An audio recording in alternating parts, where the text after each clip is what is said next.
Welcome back to the John Trading channel. I'm John, and in today's video, I'm going to give you my price prediction for Kaspa in 2023. Kaspa is currently at this 2-cent range. Can Kaspa make it up to this $1 range over 50x its current price, or into this $2 range, which would be over 100x its current price? Make sure you're watching until the end of the video, as I'll give you all the details on my Kaspa price prediction. Make sure you've hit a like on the video, make sure you're subscribed, and leave a comment if you're enjoying these daily crypto videos. Let's spend the first minute or two actually understanding exactly what Kaspa does before we move into the price prediction. Kaspa is the fastest open source, decentralized, fully scalable layer 1 in the world.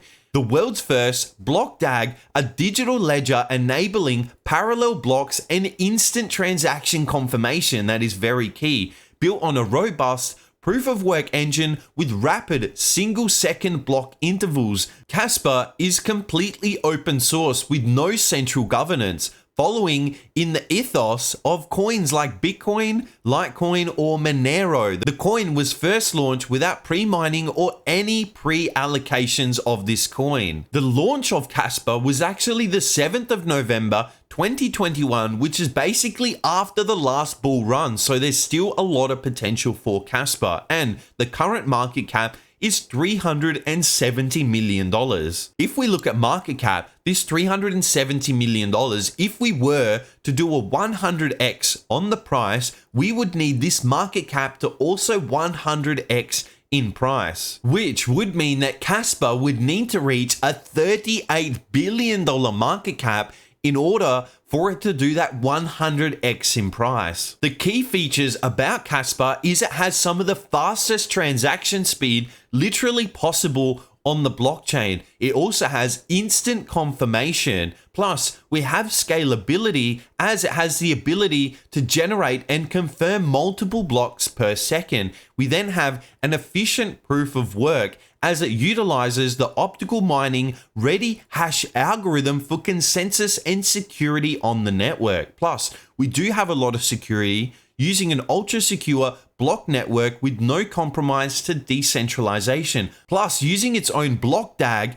overcoming the problems of the blockchain, as it's able to process all blocks in parallel, linking all side chains together. Now that we understand exactly what Kaspa is and what it does on the blockchain, let's now turn over and actually create our own price prediction. Since it was only created in 2021, we don't have a lot of back data to actually use as potential support and resistance flips, potential Fibonacci retracement tools, potential Fibonacci extension tools. So we're actually going to use a split of market cap plus different market strategies to actually figure out where Kaspa can go in 2023. One of the first things that I can do when looking at Kaspa is actually looking down here at this MACD histogram. You can compare it all to these all other highs, especially this one back here. If we look at the MACD histogram, every single high except this last one was pretty tiny in the MACD histogram. This was the last show of how much bullish momentum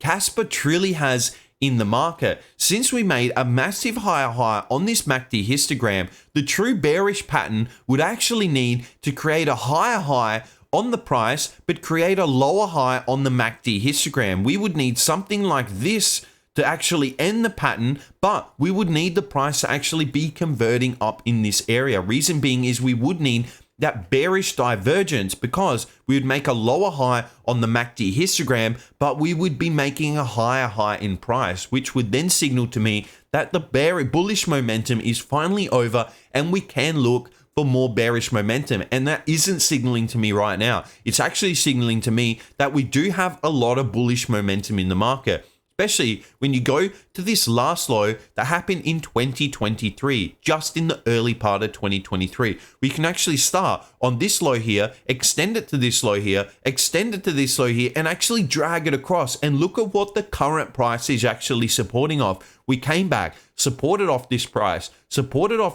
for another time, now looking for big upside momentum. Especially in this area through here, we did have a lot of bearish momentum signaled by the exponential moving average. Since we had this downward sloping EMA, it would signal to me that I'm only able to take shorts to the downside. Reason being is my trading strategy only allows me to trade with the trend. And when the trend is to the bearish side, as shown by this EMA, it means that I would be looking for price to come into these value areas between the medium and short-term EMA for then continued downside momentum. But you can see in these last few weeks has been the first time in many months that this EMA has finally ticked to the upside, which now signals that we can look for longs to the upside. The second thing that I'm looking at is we finally broke above this high. So not only are we making higher highs, potentially we're making higher lows where price will come down to here, retest, will then make a higher high, will then make a higher low. Making these higher highs and higher lows would signal to me that we're finally in that bullish side of the market. Again, I look to trade with the trend, and if the trend all through this area is to the downside, then I need to be trading with the trend and not make my own decisions as to no, the trend is finally over. The trend can be done now. Nah, we can trade to the long side.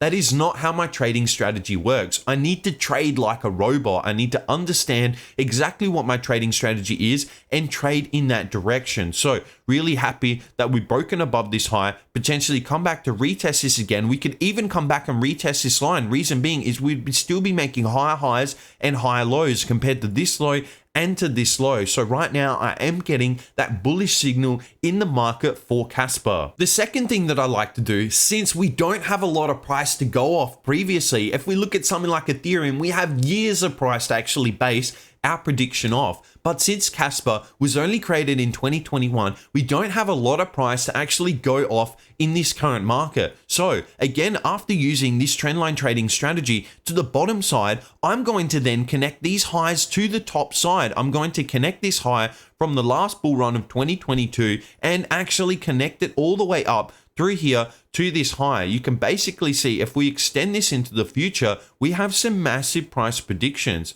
Reason being is we're already up to this 15 to 20 cent mark for Kaspa. If we look at our current price, we're currently at this 2-cent range. So if we could potentially make highs and actually come up into this area, not only would we finally get the bearish momentum on the MACD histogram where we're making lower lows in the MACD histogram, but high highs in the prices, which would then signal bearish divergence, we're also following this trendline trading strategy because we're nearly in this sideways trading range channel because it's slightly slanted to an open-ended triangle where you have diverging prices actually expanding from the top and bottom side. But we're basically in this trading range pattern where people are buying low at the bottom end of this trading range and potentially looking to sell high at the top end of this trading range. So that is actually one of the big levels that I'm going to be looking for in the market is to actually follow along this trendline trading strategy. The next thing I'm going to do is look for some confluence zones. I'm actually going to come over and use the trend-based Fibonacci extension tool. Now, how this tool works is I drag it to this low that happened back in 2021. I then drag it to the all-time high at this 4-cent mark, and then I drag it back down into this level here, which was our current low in this last bear run at 1.2 cents. And I'm looking for some confluence zones. So right now, the main one that I'm actually looking at is this 1618 level, but we have multiple price populations in the market, this 2618, 3618, and 423 level in the market. So when we actually extend these out in the market to see them even better, one of the main price targets that I'm always looking to actually get into my or out of my position is this 1618 level, known as the golden zone of the trend-based Fibonacci extension. So currently this golden zone is actually lining up at around this level here. So really doesn't have too much confluence, especially when we're looking at this trendline trading strategy. Reason being is this current price is already past. If we were to come up and test the top end of this trading range, then you would see that we're already well past this 1618 level. So potentially this 1618 level is not going to be the massive confluence in the market. Potentially looking at this 2618, 3618, and 423 level, which would make a lot more sense in the market because it would give enough time for price to come up and come up all the way into this area, which is actually signaling the top end of this range to be around this 20-cent mark. So from our current price, dragging it all the way up, potentially looking at around 800 to 1000% gain on this particular trade from this current price point for Kaspa in 2023. But when we look at the market cap, does this 10x actually make sense? When we looked at the market cap, we had roughly a $350 million market cap, which if we were to 10x in price, it would also mean that we're going to 10x in the market cap, which would show that we would be around that $3.5 billion mark for Kaspa, which does make a lot of sense. Kaspa itself solves a lot of problems, especially using the layer 1 solution. So